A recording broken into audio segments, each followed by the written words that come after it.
kami akan membicarakan sebuah tokoh yang sangat berperan penting dalam perkembangan ilmu teologi, yaitu Jurgen Moltmann. Di sini saya akan membahas tokoh ini bersama dengan 3 teman saya. Yang pertama ada Yospianita, yang di tengah ada Rianti 1, kemudian yang di ujung ada Yarti Ladani. Saya akan bertanya yang pertama kepada saudari Pani.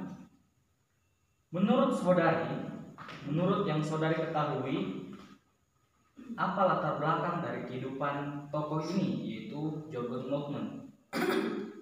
Latar belakang dari kehidupan Jurgen Moltmann ini adalah seorang teolog Kristen yang sangat terkenal. Beliau lahir pada tanggal 8 April 1926. Beliau lahir di Hamburg, Jerman, dan dibesarkan dalam lingkungan yang sangat sekuler oleh kakeknya. Beliau pada usia 16 tahun sangat mengidolakan Albert Einstein dan berharap untuk belajar matematika di salah satu universitas. Kemudian beliau ini belum terlalu mengenal dan tidak bisa memainkan peranan teologi dalam kehidupannya.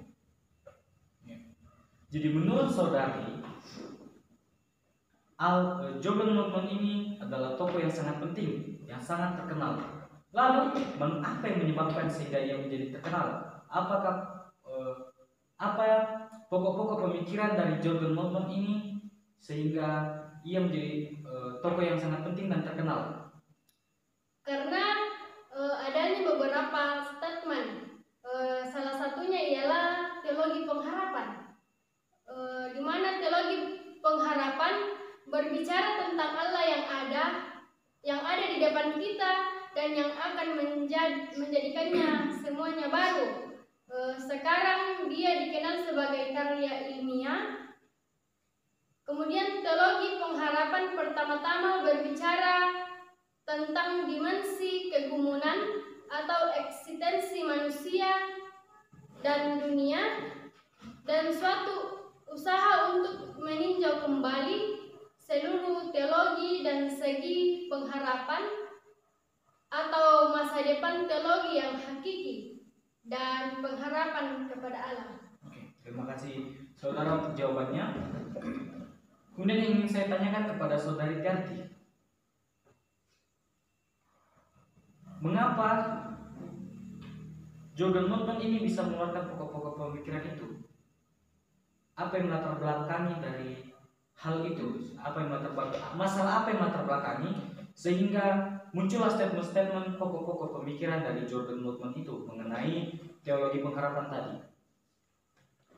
Masalah yang dihadapi Moltmann ialah kehilangan pengharapan, di mana ketika ia pulang ke rumahnya pada usia 22 tahun, ia menemukan kotanya Hamburg, bahkan seluruh negerinya dalam keadaan hancur karena pengeboman tentara sekutu semasa perang dunia kedua. Meskipun setelah itu ia segera bekerja dalam upaya untuk mewujudkan suatu teologi yang kemudian menjangkau apa yang disebutnya sisa-sisa generasinya.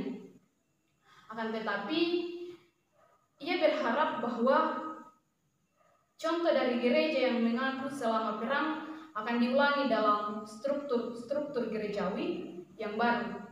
Namun sebaliknya, ia dan banyak yang lainnya malah kecewa ketika menyaksikan pembangunan kembali model-model praperang dalam sebuah upaya budaya untuk melupakan sama sekali periode kesulitan yang mematikan yang baru saja berlalu. Oke, terima kasih saudari atas jawabannya. Kemudian pertanyaan yang ingin saya pertanyakan kepada saudari Rianti mengenai pandangan Jurgen Moltmann dari masalah yang ia hadapi, yang ia temukan dalam mencetuskan beberapa gagasan. Bagaimana Jurgen Moltmann ini memandang masalah tersebut sehingga muncullah statement pokok-pokok pemikiran, yaitu teologi teologi pengharapan. Menurut saudari bagaimana dia memandang itu? Jadi pandangan Moltmann mengenai masalah atau penderitaan yang ia alami itu, Moltmann justru menganggap bahwa penderitaan yang ia alami itu suatu pengalaman, sehingga Moltmann ini mengatakan bahwa setiap penderitaan yang dia alami itu menyadarkan dia bahwa iman dan penderitaan itu saling melengkapi satu dengan yang lain. Nah, kenapa Moltmann mengatakan hal ini? Karena semasa dalam penderitaan ada seorang pendeta asal Amerika memberinya kitab suci dan ia langsung membacanya, khususnya untuk Perjanjian Baru dan Mazmur itu sendiri. Nah, setelah membaca kitab suci itu, ia menemukan bahwa segala harapannya selama ini dijawab dengan baik oleh kitab suci. Kemudian Moltmann itu sendiri, cara penyelesaian masalahnya ia percaya bahwa janji Allah untuk berbuat baik di masa depan itu akan lebih baik daripada apa yang sudah Allah lakukan bagi dia di masa lampau. Tetapi meskipun begitu, Moltmann tidak menganggap bahwa melarikan diri dari dunia untuk mendapatkan dunia yang lebih baik, tetapi justru harus berpartisipasi aktif untuk membantu datangnya dunia yang lebih baik itu. Ya, sekian dari saya. Ya, terima kasih. Jadi teman-teman, dari pembahasan kita tadi, jadi kita bisa mengambil kesimpulan bahwa Jurgen Moltmann adalah sebuah tokoh penting teologi Kristen yang berperan dalam pengembangan teologi pengharapan, yang mana dia mendorong tindakan nyata untuk keadilan sosial, yang mengajarkan pentingnya pengharapan dalam iman Kristen, serta kontribusinya telah berpengaruh dalam memperluas pemahaman tentang iman Kristen dan mempengaruhi banyak orang dalam memperjuangkan keadilan dan perdamaian di dunia ini. Sekian pembahasan yang bisa kami bahas pada saat ini. Terima kasih telah menonton dan sampai jumpa.